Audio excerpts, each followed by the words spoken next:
PG&E's monopoly territory is home to 17 million people. It's bigger than most states. Families already struggle to pay their bills. Some of the highest rates for power in the nation. Committing crimes. PG&E was convicted of 91 felonies. Really? I mean, what's next?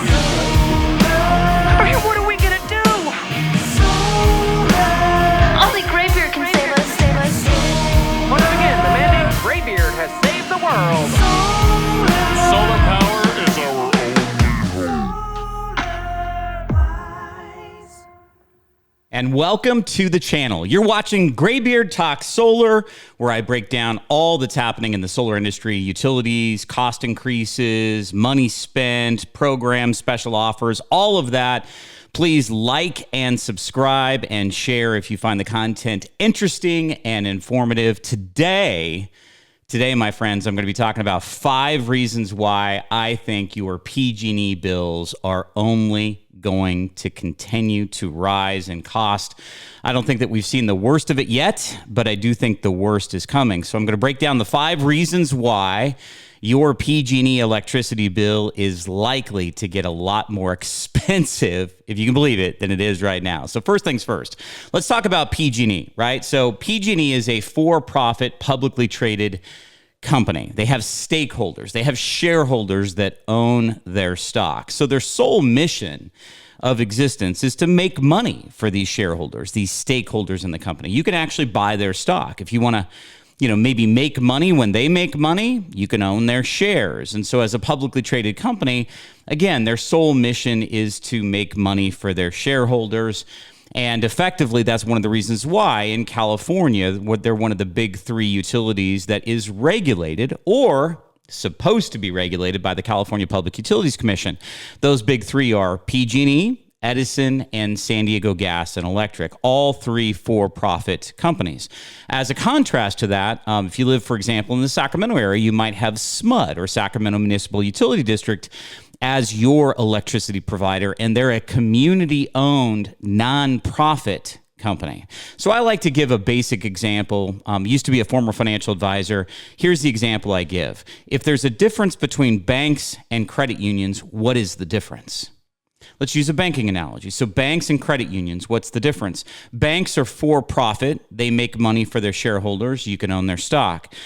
Credit unions are nonprofits. They're owned by the community. Everyone pools their resources and money together to get the benefit of discounted rates, better interest on savings and mortgages. Same thing's true in the utility world. You got for-profit companies that have to be regulated by the CPUC in California, PG&E, Edison, and San Diego Gas and Electric. And then you've got the nonprofits or the community-owned that are not regulated by the CPUC. And this is a distinct difference, and one of the reasons why your PG&E bill is as expensive as it is, because as a publicly traded company, they are in business to make money for shareholders, and they need to experience a profitability or a benefit to doing business. And so one of the things I'll be talking about a little later is vegetation management and some of their expense reimbursement, and why it is not in your favor when PG&E gets reimbursed for expenses. But first things first, as a publicly traded company, they want to avoid going bankrupt at all cost. Bankruptcy is the exact opposite of the mission that they have. They want to make money, build value for shareholders. They don't want to lose all that money. So when 2019, when PG&E, the Camp Fire sparked in Paradise, it ended up ending the lives of 85 folks in that community, and PG&E, as a byproduct of that, went into bankruptcy receivership and ultimately bankruptcy protection, being awarded to the families that lost family members something like $19 billion plus in liabilities.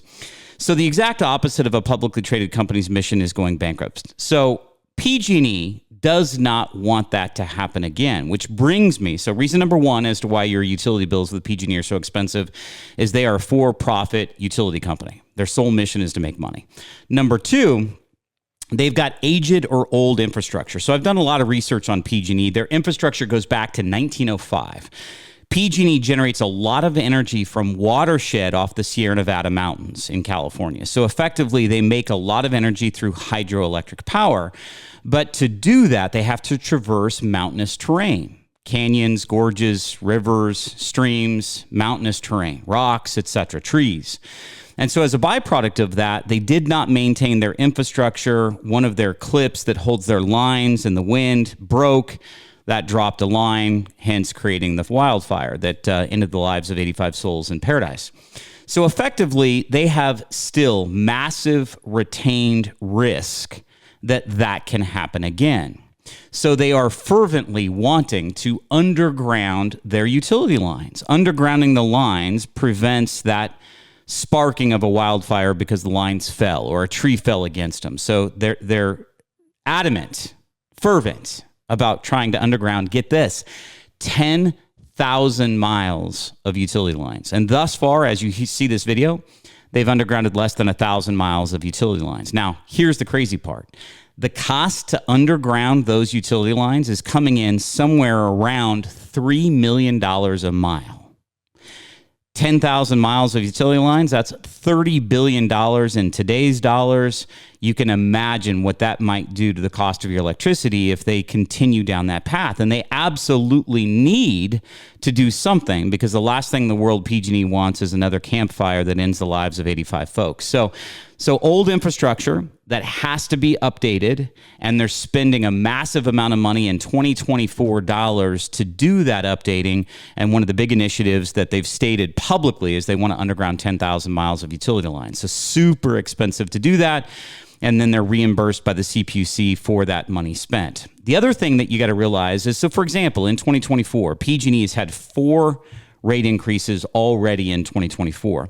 The first one that took effect on January 1st of 2024 was a 13% rate increase, and this rate increase was to be reimbursing PG&E for money that they spent because of storm damage and wildfire risk. So here's the thing that a lot of people don't realize about PG&E. They are entitled, when they spend money, when they have to repair lines and utility infrastructure, they're entitled to get profitability on that. They're entitled to make money on that. So when they lobby the CPUC to get reimbursed for money that they've spent vis-a-vis storm damage, they're entitled to make a 10 to 15% profit on that money spent. Hold that thought, because I'm going to talk about vegetation management in a second, and where that particular provision of them protecting profitability can work against you as a California homeowner. But just know the storm damage, the reason why the rate increases were tendered in the beginning of this year, 13%, is they're entitled to the refund of the money that was spent and then profitability on top of that. Now, right after that, January 1st, they had another rate increase, March 1st, for another 8%. So in the first 62 days of the year, they had a 21% household, consumer, resident of California rate increase on your utility costs, and then they've had 2 more since then. Now, you might think that the worst is over, but we're hearing, get this, there's supposed to be another 19% rate increase that could hit at the end of this year in 2024, or most likely, we think it's going to hit January 1st of 2025, another 19% increase. Now, I mentioned something about vegetation management. So here's what I think is broke with the CPUC system and publicly traded companies like PG&E. So I'm going to give you a statistic. So between 2020 and 2022, PG&E fervently was trying to manage the vegetation, manage brush, trees, stuff like that. They lobbied the CPUC to be able to do this vegetation management. The CPUC approved them to do $4 billion of vegetation management between 2020 and 2022. So remember, when they spend money, they're entitled to profitability on top of that. So any dollars they spend, they know they're going to make profit on over and above that. So they were allowed to spend $4 billion between 2020 and 2022 on vegetation management. Take a wild guess how much they actually spent. $13 billion. They spent $9 billion more than they were approved to spend, and now are entitled to not only get that extra money back, but in addition, make profit on that overspending that they have. Now you understand why I think the system's broke. That should not be the case. They should not be able to use your money and my money however they wish, at whatever amount they wish, and then lobby the CPUC to get a refund of that plus profitability. But look it up. They actually did that between 2020 and 2022, and the CPUC allowed it. So last point here, okay? Fifth point I'll make. Currently, PG&E has tendered more than 10 price increase proposals that are currently sitting at the desk of the CPUC as you hear my voice right now. So in addition to all of the stuff I've just mentioned, okay, so let's recap.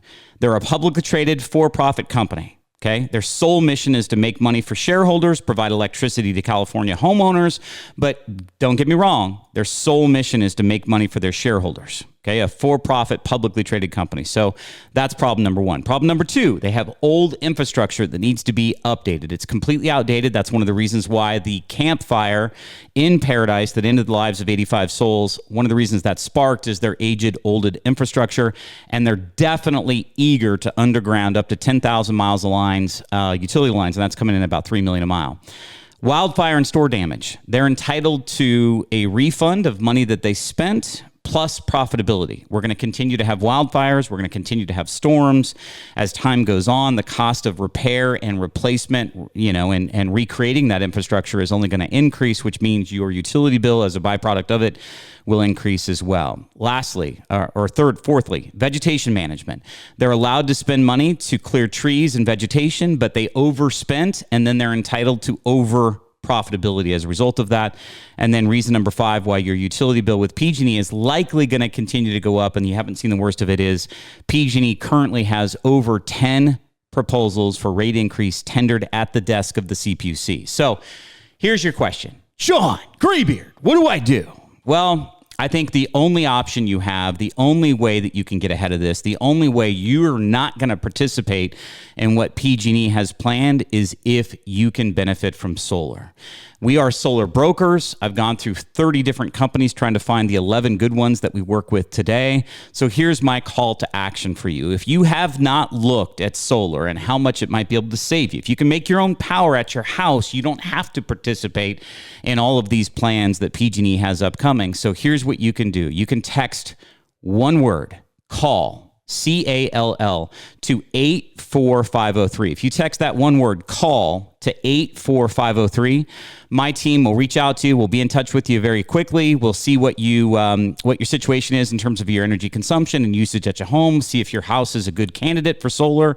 And then there are 4 different ways you can benefit from solar. You can own a system for cash. You can write a check for it. You can get a loan for it. You can lease solar, or you can do something called a power purchase program, and we'll explain all 4 of those options to you. But just remember this. If you're in PG&E territory, the only choice you have is PG&E other than solar. We encourage you to look into solar with a reputable solar brokerage company. So one last time, all you've got to do is text one word, call, to 84503. And thank you for watching the channel. Please like, subscribe, and share. And we'll see you very soon with another episode of Greybeard Talks Solar. Thanks for listening to SolarWise. Greybeard Talks Solar. Please visit our website, solarwiseco.com, to learn more. And we will see you next time on SolarWise.